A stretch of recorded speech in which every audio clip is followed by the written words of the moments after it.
Those Eorzeans certainly are a stubborn bunch, though I suppose you knew that already. My plan to redirect the ether from Cartano came to a rather less than satisfactory conclusion. It was, in many respects, an abject failure. Which does, of course, raise the question of where we are going to procure the requisite amount. The obvious solution would be to draw on resources a little closer to home, though that would require our dreamer to dream a trifle more deeply.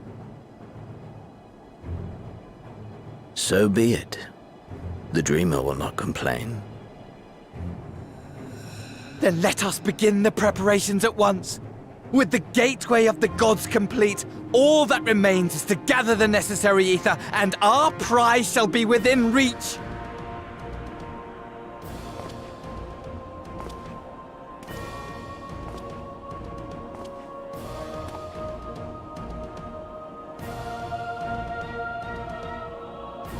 The time has come to fulfill your heart's desire, my desire!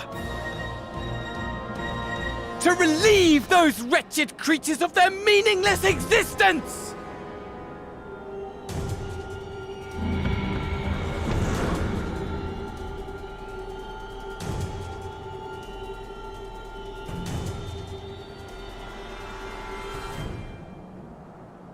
While I await you, I shall drink a sea of souls and gorge myself upon the darkened moon.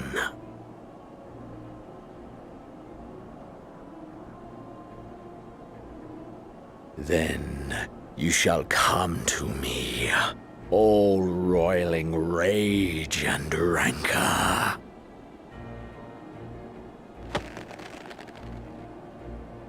And the stars shall bear witness to our final contest.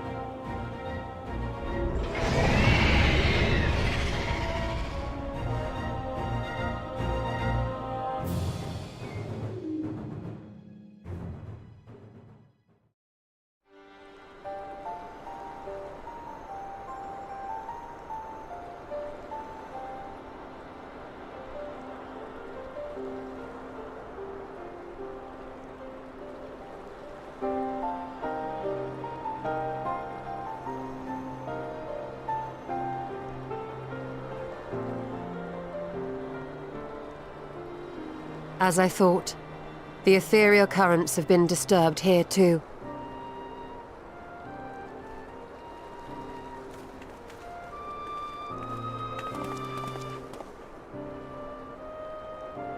It was the same in Thanalan. Make that every location we surveyed. And the strength of each current has diminished dramatically, far more than could be attributed to a natural occurrence.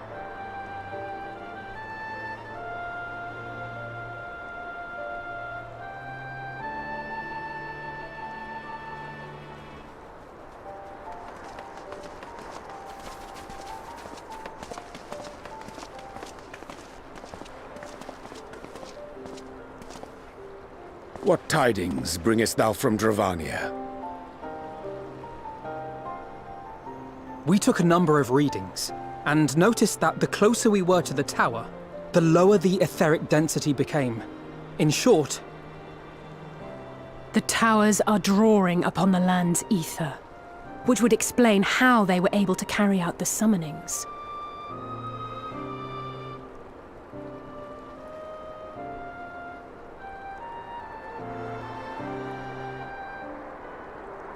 Our allies must be informed of this. We should return to the Rising Stones and have Tataru relay our findings to them.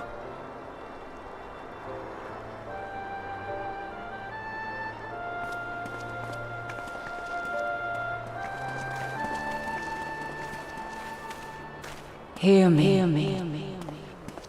Hear me. Hear me. Darkness comes. And with it, the end. The fate of the star is in your hands.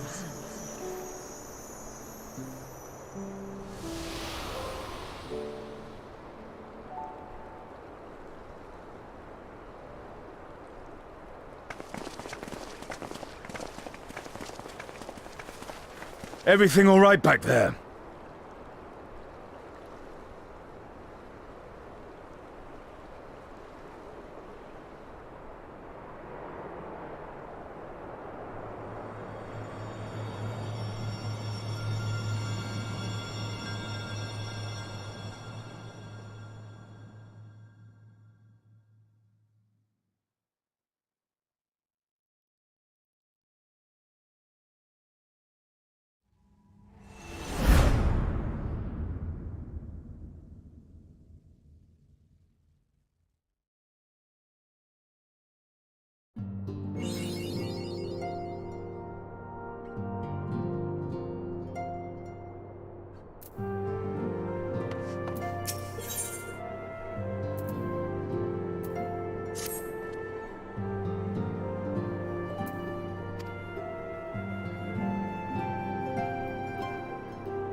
They've almost finished loading our cargo.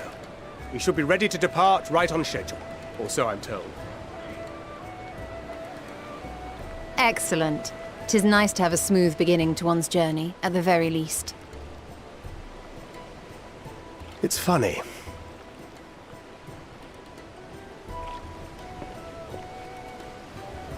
Master Louis Soir came here on a ship very much like this one. And now, years later, the street urchin he befriended that day is bound for his mentor's homeland. With his mentor's grandchildren, no less. Aye. 'Tis upon reflection that every twist of time's river and fate's whims are brought into sharp relief. Thou hast matured much in the intervening years. Wert thou not caught attempting to relieve Master Louisoix of his purse scant moments after he made landfall upon this dock?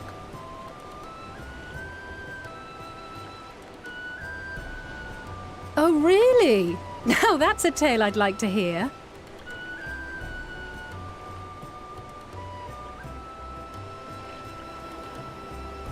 Will this be your first visit to Sharlayan, Sir Estinian?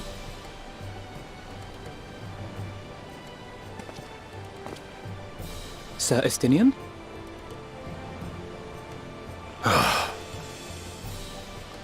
we strangers newly met? Why this stiff formality? I, merely meant it as a professional courtesy, since we are now colleagues in an official sense. I'd rather you dispense with the sirs, especially in private company. Or I'll be forced to respond in kind, little Lord Alphino. You've made your point, Estinian. Painfully well. Better.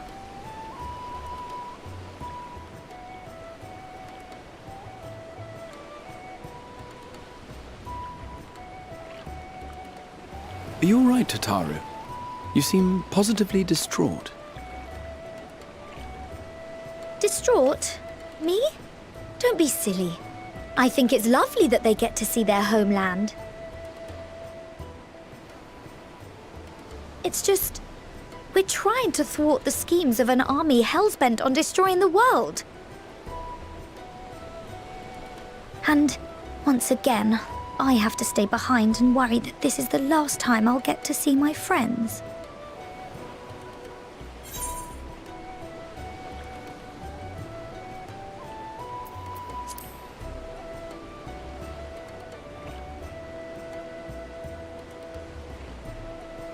I'll hold you to that.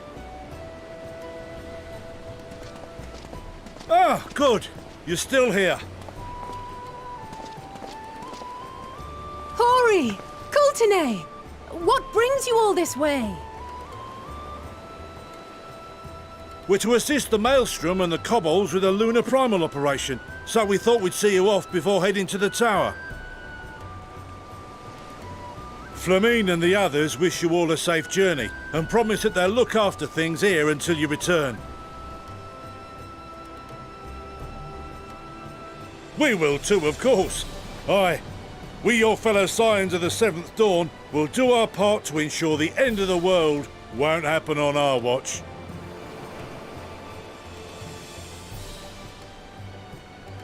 We're set to sail! All aboard for Sharlayan!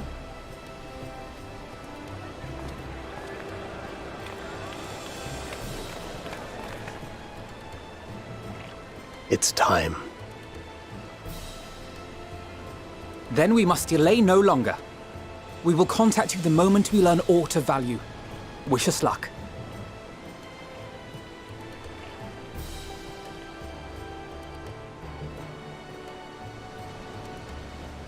Have a safe journey, and please, please, be careful.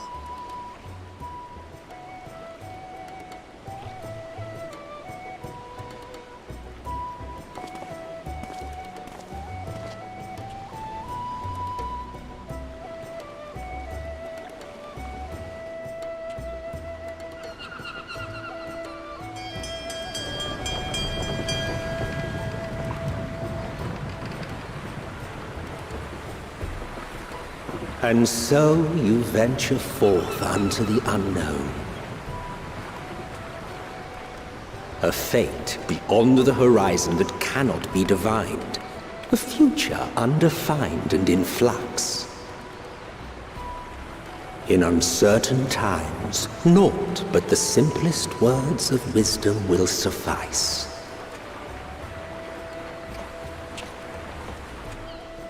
That which lives is destined to die. Love leads to loss. Every beginning has an end.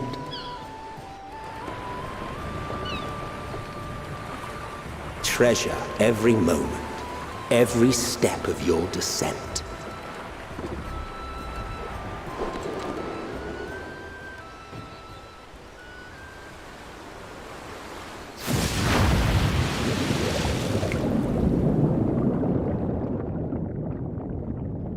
And there, in the depths where souls and stars rest, find your truth.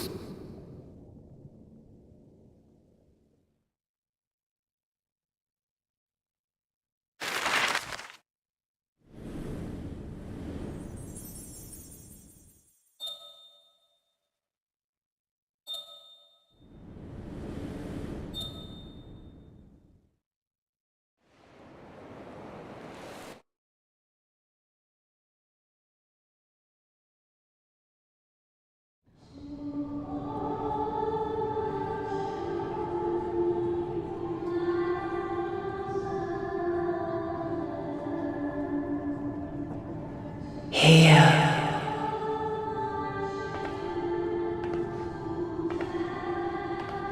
Feel.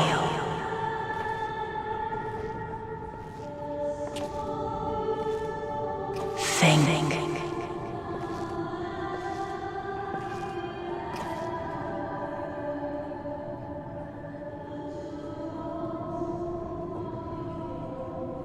The day has barely dawned, my fellow earlier riser. Though we're hardly alone in that. Envious of those still sleeping soundly, no doubt.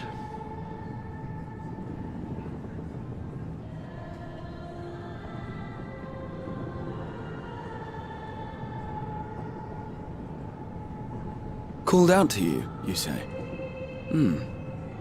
I've heard nothing myself.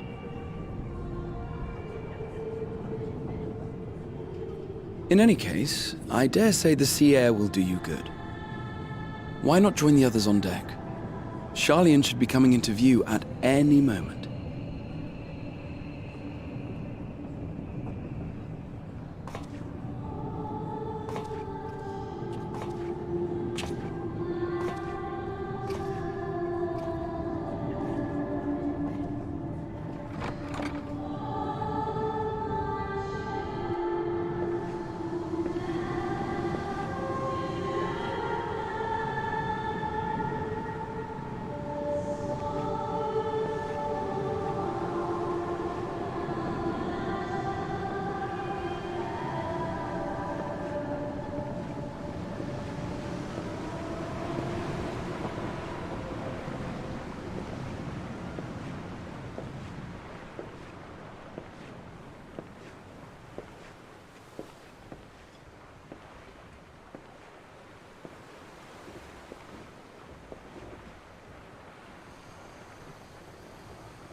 My voice yet reaches you.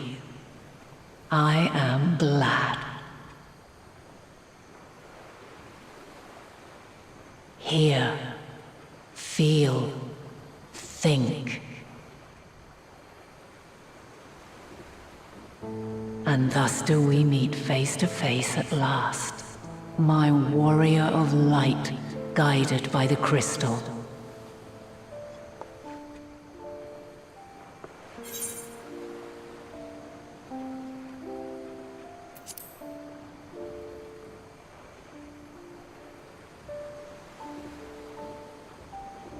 After your sojourn in the First, I believe you have your answer.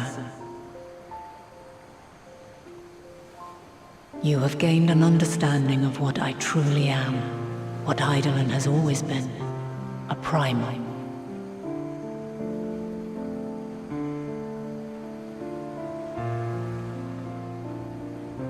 Zodiac was created to forestall the apocalypse which threatened the ancient world. And I was brought forth to bind him. Yet 7 times now, those who would orchestrate a return to that bygone era have rejoined a shard to the god I had sundered. The greater his strength grows, the swifter does mine own diminish. The power to draw your mind into the rift betwixt is no longer mine to wield. Yet though it taxes me sorely, I dare not leave these words unsaid.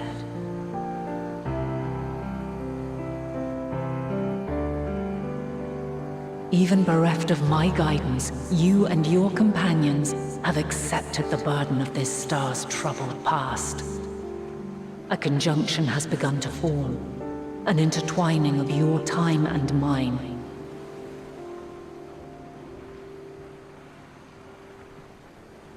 Wheels shudder and turn. Conflict looms, monumental, which will decide the fate of this world and all life upon it.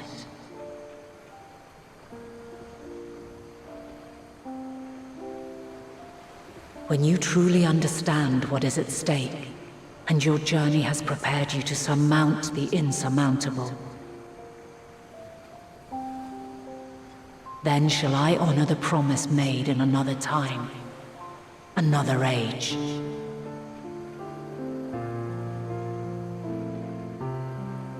Cast your peepers to the fore, folks. Sharlayan's just over yonder.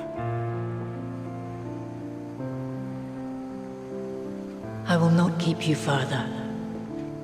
Your traveler's heart must yearn to behold this unfamiliar land. We shall meet again, and soon.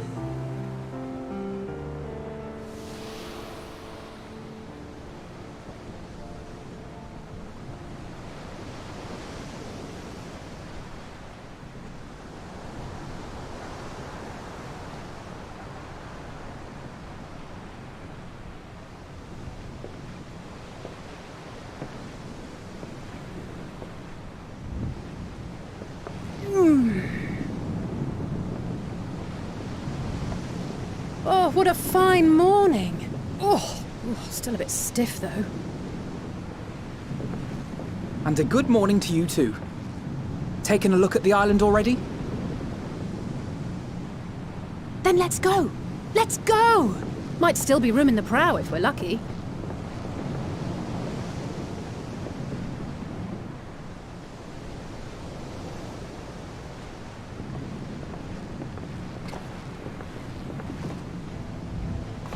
Ah, the sleepers have arisen. There she is. Good old Sharlayan. Oh, I see it.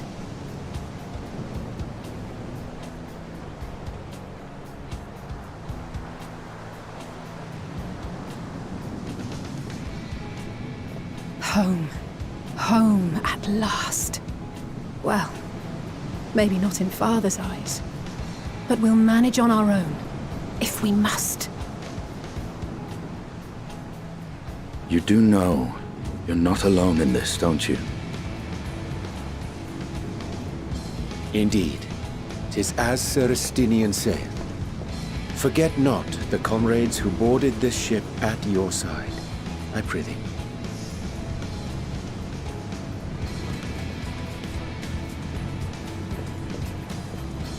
Thank you, my friends. We are ever grateful for your steadfast support.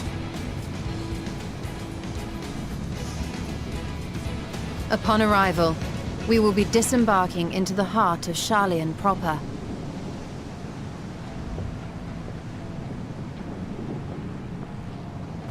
There is no greater concentration of wisdom in all the world. I am confident that somewhere within that center of knowledge and learning, we will find the answers we seek.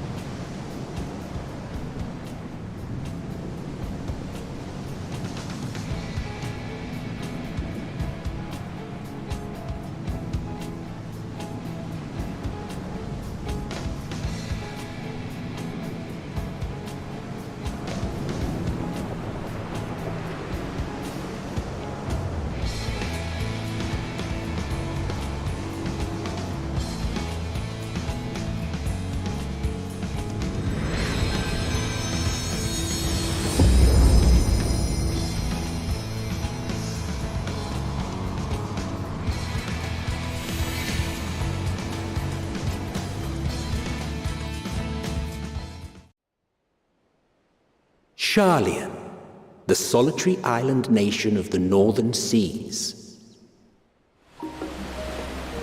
where under the watchful gaze of Thaliak, patron deity of scholars, academics hoard all manner of knowledge and secrets. Once, they deigned to accept foreign students into a distant colony maintained in the Dravanian hinterlands.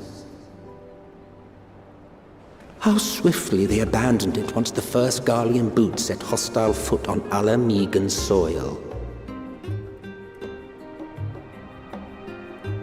So averse to the prosecution of war, these men of wisdom, your would-be allies.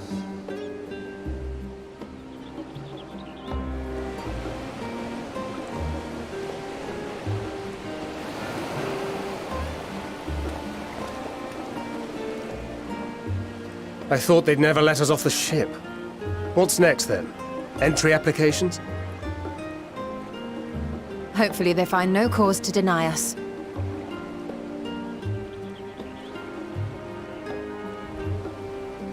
Hasn't Sharlayan all but severed relations with foreign powers? Those of us without direct ties, myself included, may be refused outright. 'Tis true that, as a nation, Sharlayan only forms trade agreements with a select few neutral countries. But from a practical standpoint, an island cannot afford to be overly strict with its borders, especially not if that island's people are wholly devoted to the accumulation of knowledge. If one submits the proper paperwork, with satisfactory evidence of identity and intent, then foreigners may be granted entry. May.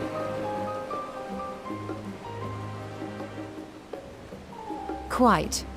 So let us be absolutely clear on these points before we proceed. The immigration officer will ask for your affiliation and your purpose of visit. Considering Sharlayan's views on intervention, I strongly suggest we avoid any mention of the Scions.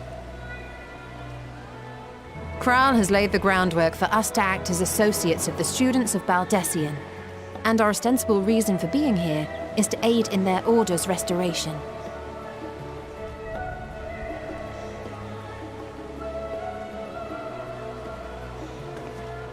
Grahatir, it might expedite our progress should an actual student be seen at the head of our little group. Would you mind leading the way? Of course. The immigration officers were this way, as I recall. Shall we?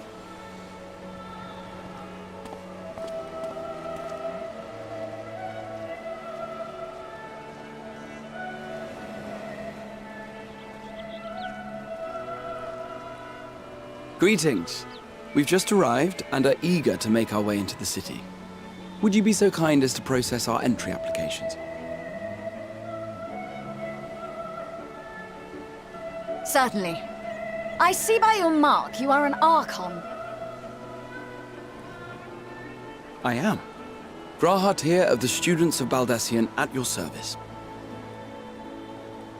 I was assigned to an Eorzean survey team, but have returned to assist with the reformation of my order. My associates here will provide additional support.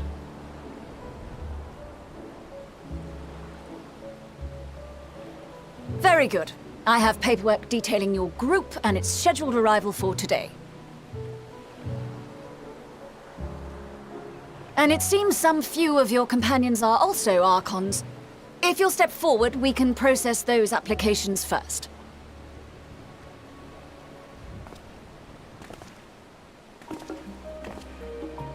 Ishtola rule.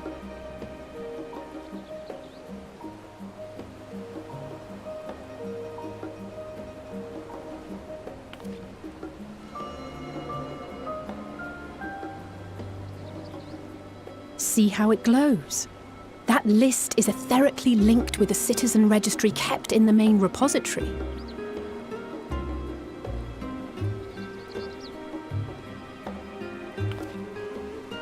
I've confirmed your status as Archons and amended your travel records accordingly. Welcome home. Now, who do we have here?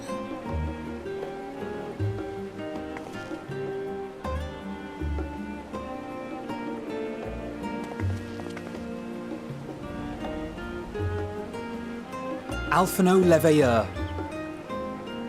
And Alizé Leveilleur.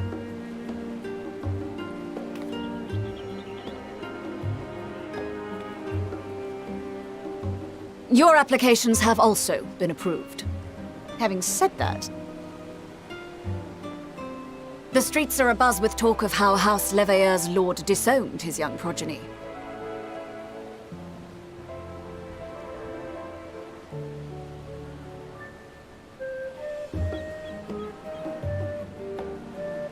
And while such personal circumstances constitute no reason to deny you entry, I urge you to avoid exacerbating your present situation. Times are quite troubled enough already.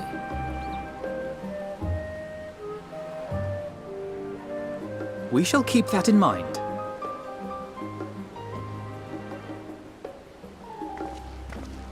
These last two are not Sharlayan natives, but you will find their credentials are in order. An application was made in advance.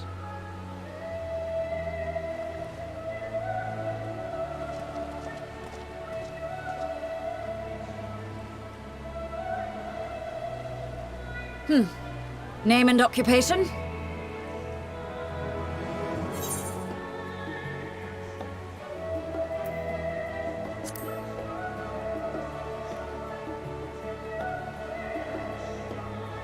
Indeed.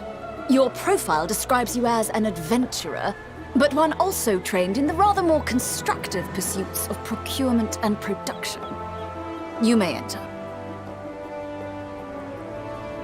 And you, sir? Estinian Varlino, formerly of the Order of the Knights Dragoon in Ishgard. Formally, at least. And what, pray tell, is your profession now?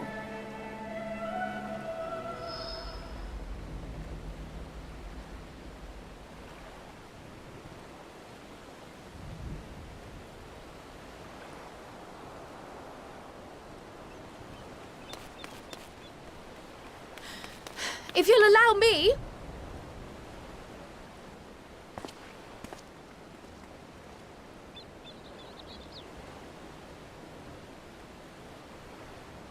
My associate is a mercenary, hired for his strength at arms.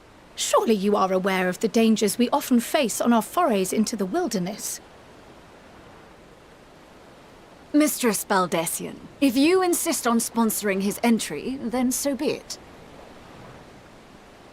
But while I appreciate that desperate times call for desperate measures, I find your choice of company concerning. Be advised that even a single misstep may have severe repercussions for your organization. I have every confidence in my chosen company, dear and trusted comrades that they are. But I thank you for your concern.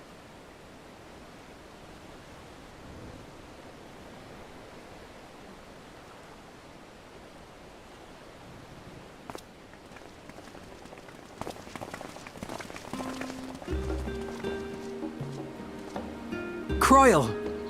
It is good to see you. Likewise. Long voyage notwithstanding, you will seem none the worse for wear. There is much to discuss, but this is hardly the place. Let's be on our way, shall we?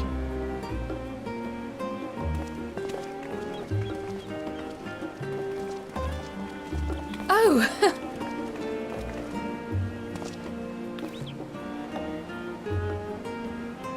Welcome, friends, to Sharlayan. As your mercenary, I should hope my welcome includes a generous salary. Well, I had to say something, Sir Taciturn.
Pray forgive me.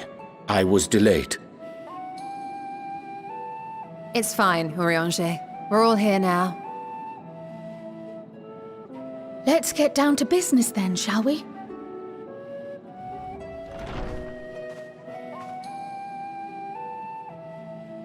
Come what may, we must prevent the Telophoroi's plans from coming to fruition.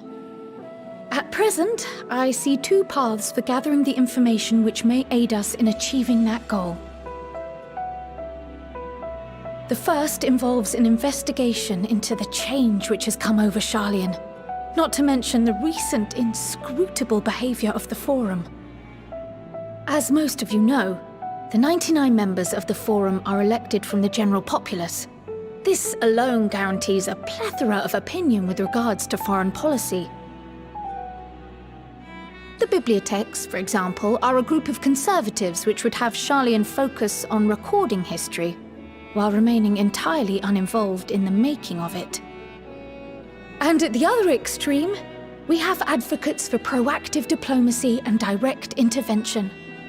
My grandfather Galef was one such member, as was Archon Louisois. Yet despite our diverse factions and philosophies, the recent vote to deny Eorzea's request for assistance was unanimous. Even more concerning was the fact that many cited other, more pressing duties as justification for their recalcitrance. Fortuno's refusal in Gridania had those same undertones. 'Twas as if, having stared unblinking into the face of impending doom, he had simply turned away to pursue something more important. But what could that possibly be? A mystery indeed, and one which I ask for your help to solve. Our future may depend on it. As for our second potential path, it concerns a request made directly to the students of Baldessian.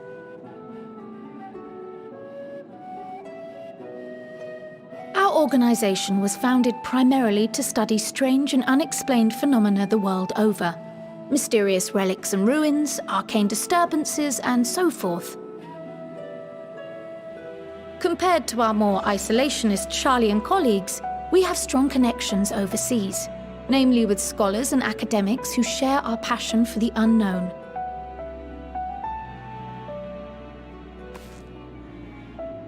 The request in question comes from one such acquaintance, Nadana, an alchemist residing in distant Thavnair. Her missive describes the sudden appearance of a tower, and the subsequent summoning of what I can only assume is a lunar primal.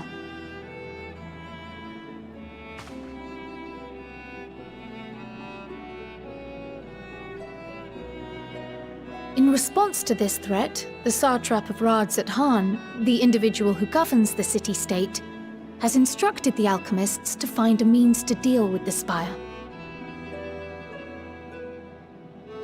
The artisans of that land are heirs to an ancient tradition, one rather unlike that of their Uldan counterparts. 'Tis possible, nay, probable, that they have gleaned truths unattainable by Eorzea or her Far Eastern allies. They do, in fact, appear to have a strategy in mind, though it will require further research.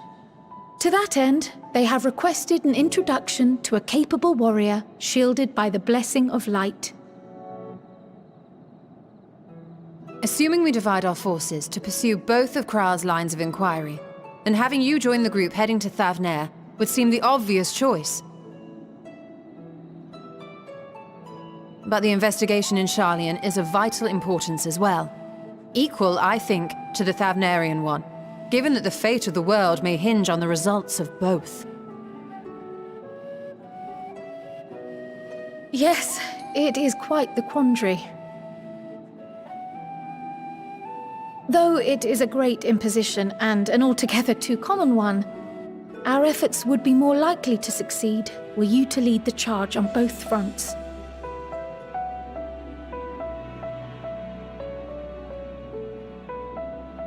You are indeed our champion. As to which task to tackle first, we will defer to your decision. Let us next decide how everyone else might best be assigned. As for myself, I shall continue what I've begun in Sharlayan. I should also like to steal the services of an Archon or two. And thereby gain access to a greater range of reading material. I will help with that. Allow me to offer my assistance. I have some small amount of experience in the field of research.